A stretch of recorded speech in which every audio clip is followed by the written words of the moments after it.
भारताचे माजी पंतप्रधान दिवंगत चंद्रशेखर यांच्या जन्मशताब्दी निमित्त नागपुरात विशेष सोहळ्याचे आयोजन करण्यात आले। तर चंद्रशेखर शताब्दी समारोह हा या कार्यक्रमाचा मुख्य विषय चंद्रशेखर यांचे जीवन आणि विचार, समतायुक्त शोषणमुक्त समाजाची रचना असा होता।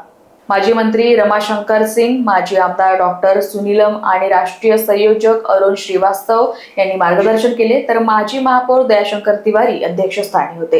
हिंद मजदूर सभेचे राष्ट्रीय उपाध्यक्ष शिवकुमार यादव प्रमुख अतिथि म्हणून उपस्थित होते। हम सबके मार्गदर्शक रहे हैं आदरणीय स्वर्गीय चंद्रशेखर जी, और उनका अपना जीवन जो आप देखेंगे कि जब से उन्होंने अपने जीवन की शुरुआत की और अपने बालपन से लेकर जवानी से लेकर उनके अंतिम समय तक उन्होंने देश के हित के लिए, देश के किसानों के लिए, देश के युवाओं के लिए अपना पूरा जीवन निछावर कर दिया। उन्होंने कभी सत्ता में रहने की कभी इच्छा जाहिर नहीं की, हमेशा उन्होंने लोगों के लिए कार्य करना चाहा। उन्होंने उनके जो विचार रहे हैं कि सत्ता लोगों की सेवा के लिए है, सत्ता सुख भोगने के लिए नहीं है।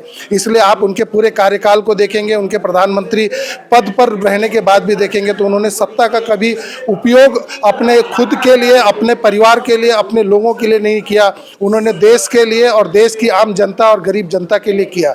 इसलिए ऐसे महान नेता हमारे देश में पैदा हो और उस तरह के विचार रखें, जब भी हमारा ये देश उज्जवल रहेगा। यही है। उनके विचारों से हमारे युवाओं को शक्ति मिले, किसान हमारे यहाँ के सुखी हो और हमारे यहाँ के मजदूर सक्षम हो।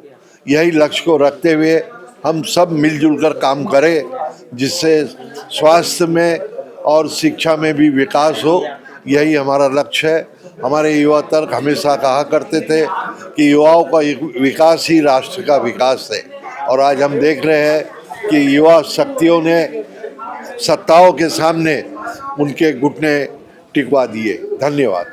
लोकवाहिनी मीडियासाठी सचिन जोडापे यांची रिपोर्ट, नागपूर।